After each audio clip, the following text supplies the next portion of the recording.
barefoot on the earth as summer's light approaches.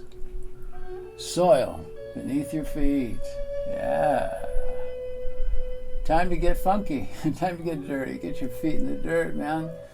You know, if you don't have dirt, then find some grass and take the kind that grows on the earth. Find some grass and take off your shoes and walk in it. And feel this oncoming summer. We're going to have a magnificent summer. It's going to be hot in some places. You know, we're messing with Gaia. We've got to correct that. But get into it. Feel it. And feel our earth. You know, that's the way to bless the earth, is by letting her come up through the soles of your feet and feeling that light that she can shine and bring it up to your heart. You're going to need some light this week. You know, sometimes I go and I throw the Ching for the week, and so often it's light and fun and airy, but not this week. You know, it's kind of heavy, but it's leading us to a place of really learning. You know, these are soul lessons, the I Ching, lessons in our moving forward, lessons as we become more whole. And that's what the work is about. It's about wholeness and coming to a place of love and wholeness for ourselves and for our family, for our tribe, for our community, as we open to that and we open to that place. You know, the I Ching that I throw and the Kwa that I get to, it's for you and for the people that are out there. They listen. It's for me as well. And people I live with, the people I work with, and great changes go on, and we have to face those changes and embrace them and let it into ourselves, and that heals us, heals our heart. As I wrote, I talked about the soul and the dark and the light of the soul. We have both. You know, Jung said about the collective energy, and in the collective energy there's some darkness, and there's ways to deal with it. We can't avoid it. If you try to avoid it, you're going to go nuts. It doesn't work that way. So here we go. Fasten your seatbelts. Not a downer. We end up okay, but take a breath. The I Ching for the week of May 26, 2019. Yeah, summer is coming. Number 36, Mingai. Hiding the light. Above is Kun, the earth, and below is fire. Li. The wisdom. Caution is advised. Do not show your strength. Keep your light hidden. Dark forces feed on light. Herein is a lesson to feed the soul. Know well that while developing your inner strength and are working for your betterment and for that of all sentient beings, you will have become vulnerable in ways that are not familiar. Therefore, you must be fully awake and brutally honest to defeat the negativity around you. You know, this is not from something you've done. This is just what happens on the path.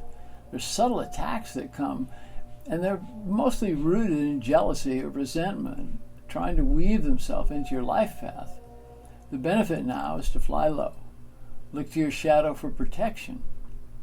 At times, we must embrace our shadow self, for it holds a reserve of energy not often used, because it's a powerful energy. So be judicious with this energy, this kind of energy, because if you don't hold it correctly, you could blow it, man, and get out of control and really fuck your life up. And then it would become an obstacle on the road. From the shadow, self, keenly observe your situation. These times denote very clearly the obvious differentiation of light and dark. Know this and contain your light. Continue to develop, but not in the open. There are times of difficulties where you are confronted with danger, with obstacles on the path. It's part of the deal. It'd be useless to confront these negative forces. Stay chill. Let it seem that you don't notice their divisiveness as they strike out or try to stop you. Just hold steady. Hold steady with the knowledge that this time of hardships will bring knowledge and creativity that will serve you well. When it is the appropriate time to step out of the shadows into the light, you will have gained knowledge, energy, and process. We do not confront evil. We do not let evil know that we know it's there. If you brand darkness, man, you give it power. And that power would be taken from your reserves. Retreat is not what's called for. Retreat will empower the opposition. Stand steady. Make it appear you're oblivious to what is obvious. It's a delicate balancing act for sure, man, but it's a tactic of survival. You know, if you've ever gotten into Sun Tzu, The Art of War, that we learn that there's tactics that we have to use, and it's not being dishonest. It's being, smart as you can defend yourself or make it safe for yourself, for your family, for your tribe. You know, as you listen to this, you say, well, this doesn't apply to me, but look around you. Maybe this is for your family to help you teach them. Maybe this is something you keep in your back pocket when that happens. Stand mightily on your path. If you were to give up your position, you would lose the advances you've made from your emotional and your spiritual work. If you were to confront the negative force, whether it's a person, a nasty situation, an institution, or a major delay, you'll show too much of yourself. You'll show your inner light, and that's not the time. Doing that, this conflict would suck your energy, leaving you dry, leaving you vulnerable, and vulnerable to real injury. It takes you off your center. It could be physical, but it could be psychically that you're in danger, so hold tight. This is the time to be strong and powerful by not showing your light. Your brilliance of intellect and spirit must remain hidden for now. That's okay. In this way, you will maintain your inner strength. If you combine that with yourself, a sense of confidence and a sense of humor, don't lose your sense of humor. In many ways, you see, if you look at it, there's a very comic veneer to this obvious play for power over you. If you look at it, it's like a cartoon, really. It's not real if you look at it in that way. And that way, it's got no power over you. You'll see the irony and keep the irony inside and know that it is your stillness that is of benefit right now. The light of hope and faith has sunk into the earth and cannot be seen. The treasure is thus hidden from thieves. That's what you got around you. You know, this darkness might be in somebody trying to pull a bad deal on you. Don't let it happen. You know, bad contract. You know, it could be something in an institution or business. Even in travel, be cautious. You see, it's not the time to try to fix all this with this great light that you've gained. You know, your light is because you've done your work and you've gathered information and strength through your work. And you've done it for yourself and for the greater good, so you can be of service. But it's not the time to show it. The beneficial and correct action during this delay is to stay out of the fray. You know, in early Chinese writings, poetically, it says, a calling bird will call forth at the correct time and will open a new and glorious cycle for you to gain the freedom, love, and abundance that waits. But it is masked by the chaotic swirling energy before you. Be still and listen for the sweet song of the calling bird, and never doubt it will come, and it will come. It'll come. When a dark force seems to be entering your business, your health, or confronted by obstacles, and might come into your relationship, you know, the ego is going to say, hey, step up, man, beat it down, push it out. The squaw, Ming Ai, gives you the message that that's not the proper action. This is incorrect. You see, if you let your analytical mind take over and tempt you to figure a way to defeat the challenge, that'd be an error of great magnitude. Be seen as gentle and compassionate. For you to go on the attack or go to war, you'd only feed and empower the negativity, feed the person, feed the situation, right? Even if it's an inanimate object like a contract or a situation that is not coming from a human, it still has a consciousness that your negativity would feed it and give it strength. It really does work that way. Any kind of confrontation would empower this dark force, and it would gain more strength to obstruct your progress, and it would hold you back for a long time. If you find your progress is blocked now, and you want to effect change, stay on your path. Conceal your light for the time being until the challenge has become exhausted and has vanished, for it will. Then proceed when the road is clear. The obstacles, negative energy, or people in the way would only feast on your reason and light and remain in your path for a very long period of time. Way too long, right? It's not it. You know, it or they want to push you. The thing wants to push you, wants to see you get, confront him, and don't do it. Just chill. It'll pass. In confinement, whether it's self-imposed or not, is where creativity will flower. King Wen, many thousands of years, he wrote the I Ching. He organized the Kwa for the classic of the I Ching, the Yi Ching, which is what the I Ching is drawn from. He did it while he was hiding from his enemies and mourning his father. Yeah, and that's where it all came from. The time to shine like the sun at midday is coming, but for now, chill out and let the darkness pass.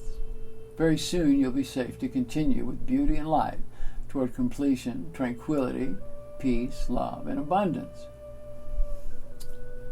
This Kwa is one of the most powerful lessons within the I Ching. A lesson once learned will be your medicine in this world of yin and yang, darkness and light. Do not avoid the darkness. See it, know it, and let it run its course. In stillness you are safe. In action of confrontation you are in danger. Let love lead the way inside and embrace the stillness as an elixir of your life force. From this point, all will be clear. Amen, amen, amen. Be the love that you desire. Teach peace with every step. Let compassion be your guiding light. I'll say it slower. Be the love you desire. Think about that. Teach peace with every step. It means whenever you see a place where you can add peace into it, just do it. Smile. Give love. Plant a garden. Right? That's peace. And let compassion be your guiding light. I'm packing up in about 2 weeks, week and a half, moving to New York. Going to take my work there, take my time there, going back to find a house in the country to write, coming to New York City to teach and to have clients probably come about July. If anybody wants sessions that towards the end of June, I'll be working on videos on Skype. So feel free to book a lesson, book a session with me. It works really well, and there's nothing that separates us as that work goes ahead. On June 6th, in Manhattan at ABC Carpet, in the afternoon, late afternoon, early evening, I'm having a class. You can go online and you can see a flyer for it at the end of the text of this Kwa, and buy a ticket in advance. It looks like we're almost selling out, so please come and grab a ticket and say hello to me as I say hello to you. It's going to be very, very good. And I give such a blessing to this little tourist town I live in on the Caribbean, and I will be going back and forth because I have a home here and I have a place with friends and my business here, so I will be coming back and forth. But for now, the East Coast is calling, America is calling, taking my work to the Americas. Listen, guys, be the love you desire. That's so important. And it comes to you, comes back in multitudes.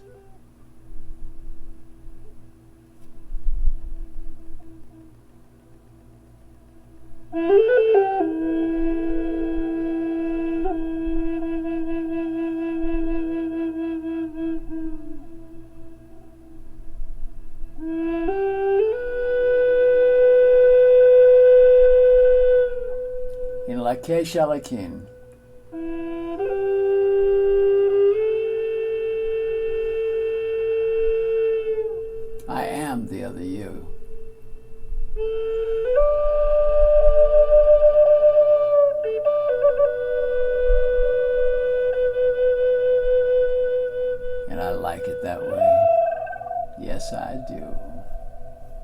Namaste, my sisters.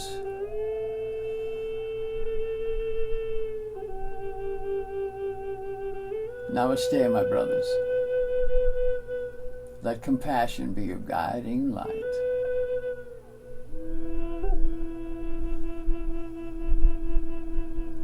Namaste.